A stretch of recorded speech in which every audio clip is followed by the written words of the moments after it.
एक चोर बस्ती में चोरी किया, सामान उमान गठरी में बांधा, अब गठरी उठा के सर पे रखने वाला था, घर वाले की आंख खुल गई।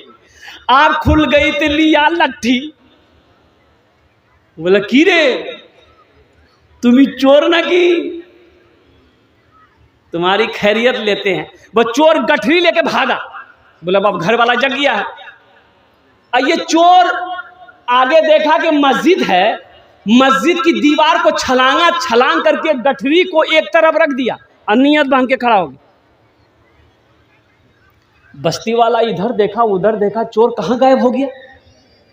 भाई चोर किधर चला गया, चोर किधर चला गया? तो कुछ लोगों ने कहा कि मस्जिद में देख लो, कहीं मस्जिद में तो नहीं छुपा है। तो कुछ लोग मस्जिद गए तो देखा कि नहीं, कोई नहीं है। एक आदमी है वो नमाज पढ़ रहा है, एक आदमी है लेकिन वो नमाज पढ़ रहा है। कुर्बान जाइए, सारे लोग लौट गए। ये अल्लाह का बंदा आहा बड़ा खुश हुआ, अल्लाह की बारगाह में उसी जगह तौबा की कि या अल्लाह मैं नकली नमाज की सूरत बनाकर तेरी बारगाह में खड़ा हुआ, तुमने जिल्लत और रुसवाई से बचा लिया। अगर हम असली नमाजी बन जाएंगे तो तू कितनी इज्जत से नवाजेगा। और बताया गया कि बहुत बड़ा नमाजी बनाओ, वक्त का बहुत बड़ा अल्हम्दुलिल्लाह सुम्मा अल्हम्दुलिल्लाह अल्लाह वाला बनाओ। इसलिए मेरे बच्चों, मेरे नौजवानों, नमाजों की पाबंदी करो, मस्जिदों को आबाद करो। अच्छा, ये नमाज जो है, ये रोज़े का हुक्म ज़मीन पर आया। कहाँ आया बोलो भाई? अरे बोलो भाई, इधर वाले नहीं सुन रहे। कहाँ आया? ज़मीन पर। तो बोलते हो बे, तो आपने बोल छी ना, ज़मीन पर आया। हज का हुक्म ज़मीन पर आया। आहा, रोज़े का हुक्म ज़मीन पर, हज का हुक्म ज़मीन पर, ज़कात का हुक्म ज़मीन पर। लेकिन मेरे बच्चों जानते हो, लेकिन जब नमाज की बारी आई तो अल्लाह ने ज़मीन पर हुक्म नाजिल नहीं किया, आसमान पे बुलाया। और कुर्बान जाइए, खामोश रहे। बाबरी मस्जिद चली गई, गई कि नहीं गई? अरे अल्लाह क़यामत के दिन पूछेगा मुसलमानों, पूछेगा अल्लाह, हिंदुस्तान में थे, मेरे घर की हिफाजत क्यों नहीं किए? अल्लाह पूछेगा बाबरी मस्जिद की हिफाजत क्यों नहीं किए? क्या जवाब दोगे? अल्लाह हम बिरयानी खा रहे थे।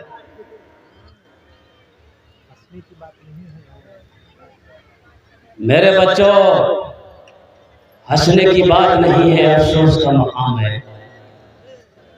हिंदुस्तान के अंदर में 205 मस्जिदें हम लोगों की ऐसी है जिस पर उनकी नजर है भी। बाबरी मस्जिद की तरह कब्जा करने की, तोड़ने की 205 तारीखी मस्जिदें हमारी हैं जिस पर उसकी नजर है। तुम्हें पता भी है, तुम्हें खबर भी है, सोए रहोगे, कब तक सोते रहोगे? उलमा फरमाते हैं कि जो सूरज निकलने के बाद तक सोता रहता है, शैतान आता है, घुट घुट पेशाब करता है उसके कान में, और शैतान पेशाब करके चला जाता है, आइए सोया रहता है। वही यूं समझ लो पेशाब पीता रहता है। मुसलमान सूरज निकलने तक सोया रहेगा, कभी नहीं। खगड़िया से जलसा करके आ रहे थे, खगड़िया जाने ना? अरे बोलो भाई, जानते हैं कि नहीं? बेगूसराय खगड़िया। तो देखा कि रोड साइड में शेख बहुत सारे नौजवान लड़के दौड़ रहे थे। सुबह मॉर्निंग 4 बजे का भोर है, 4 बजे भोर का समय था, सुबह का टाइम। 4 नौजवान लोग सब दौड़ रहा है, एक लाइन से पैदल दौड़ रहा है। उनमें कुछ लड़कियां भी दौड़ रही हैं। तो हमने ड्राइवर से कहा कि भाई इन लोग कहाँ भाग रहा है, काहे से भाग रहा है? तो ड्राइवर बोला कि पता नहीं कहाँ जा रहा है। अच्छा, एक लाइन से। कुछ देर के बाद देखते हैं कि और 10, 15, 20, 25 लड़के दौड़ रहे हैं। फिर कुछ देर के बाद एक जमात के साथ दौड़ रहे हैं। तो हमने कहा भाई गाड़ी रोको, तो कोई बात है क्या? तो गाड़ी रोका तो एक जमात उधर से आई। तो एक बच्चे से लड़के पूछा, बेटा कहाँ दौड़ रहे, कहाँ जा रहे, कुछ हुआ है क्या? बोला नहीं कुछ नहीं हुआ, हम लोग प्रैक्टिस कर रहे हैं, हम लोग को फौज में भर्ती होना है। तब समझ में बात आई कि ये तो मेहनत कर रहा है, ये वर्जिश कर रहा है, और वो तमाम के तमाम हमारे हिंदू भाई के बच्चे थे। हमारा बच्चा कहाँ है? तो पता ये चला कि हमारा बच्चा पलंग तोड़ रहा है, वो सोया है, बाबू साहब सोए हुए हैं, 10 बजे उठेंगे। कब उठोगे, कब जगोगे? और कुर्बान जाइए, अल्लाह अकबर कबीरा। मौलाना अली हसन रहमतुल्लाह अलैह फरमाते थे कि मुसलमानों जग जाओ, नहीं जगोगे तो कहीं ऐसा ज़माना ना आ जाए कि तुम्हें सजदा करने की जगह भी ना मिले। इसलिए जगो मेरे बच्चों, जगो, वर्जिश करो, अपने बदन को, अपने बदन की हिफाजत करो, बॉडी बनाओ, दौड़ो, उठो, ख्वाबे गफलत से उठो, मदरसों को आबाद करो, मस्जिदों को आबाद करो। अल्लाह तेरी जिंदगी आबाद कर देगा, अल्लाह तेरे घरों को आबाद कर देगा।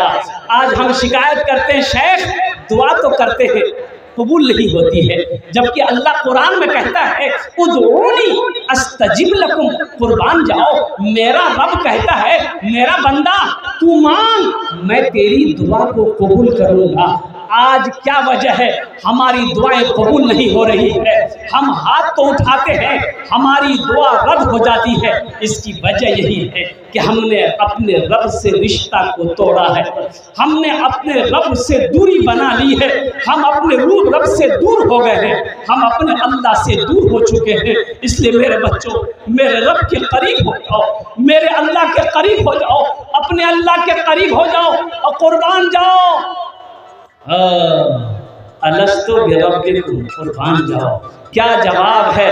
मेरा रब कहता है कि मेरा बंदा, क्या मैं तुम्हारा रब नहीं? क्या मैं तुम्हारा रब नहीं हूं? अल्लाह कहता है अलस्तु बिरब्बिकुम, मेरा बंदा, क्या मैं तेरा रब नहीं हूं? तो बंदा कहता है कि मौला तू ही मेरा रब है। तो आगे अल्लाह इरशाद फरमाता है फाइना तज़हबून, मेरा बंदा फिर तू किधर जा रहा है? फिर कहाँ जा रहा है? कौन है जो हमसे ज्यादा तुमसे प्यार करेगा, मोहब्बत करेगा? किसके करीब जा रहा है? तू किधर भटक रहा है? तू किस दर की तरफ जा रहा है मेरे दर को छोड़कर? बंदे से अल्लाह इतनी मोहब्बत करता है, इतना प्यार करता है। मेरे बच्चों, अल्लाह के दर को छोड़कर क्यों भटक रहे हो? अल्लाह के दर को छोड़कर क्यों जा रहे हो? अल्लाह के दर से रिश्ता क्यों तोड़े हुए हो? अल्लाह को राजी कर लो, कसम खुदा कि अल्लाह सारे जहान को तेरे लिए राजी कर देगा। अल्लाह को राजी करो, इंशाअल्लाह करेंगे। अरे करोगे? हाथ उठाओ, इंशाअल्लाह अल्लाह को राजी करोगे। अल्हम्दुलिल्लाह, ये मेरा सारा बच्चा, मेरा नौजवान अल्लाह कैसे राजी होगा? तो सुनो, अल्लाह कैसे राजी होगा तो सुनो, सबसे पहला काम करना कि नमाजों की पाबंदी करना। इंशाअल्लाह अल्लाह तुमसे राजी हो जाएगा। पहला अमल जो है वो नमाज है, नमाजों की पाबंदी करना। अल्लाह का कुर्ब हासिल होगा, अल्लाह की मोहब्बत हासिल होगी, अल्लाह के करीब हो जाओगे। जब अल्लाह के करीब हो जाओगे, अल्लाह तेरे दिलों के अंदर में नूर को पैदा करेगा और इंशाअल्लाह सारी मखलूक तेरी इज्जत करेगी। नमाज पढ़कर देखो, बड़ा सुकून मिलेगा। अल्हम्दुलिल्लाह, नमाज में बड़ा सुकून है, नमाज में बड़ा सुकून है। पढ़कर देखो, पढ़कर देखो, अल्हम्दुलिल्लाह कुछ दिन पढ़कर देखो, 5 वक्त की नमाज पाबंदी के साथ पढ़कर देखो। अल्लाह तेरी जिंदगी ना बदल दे तो फिर कहना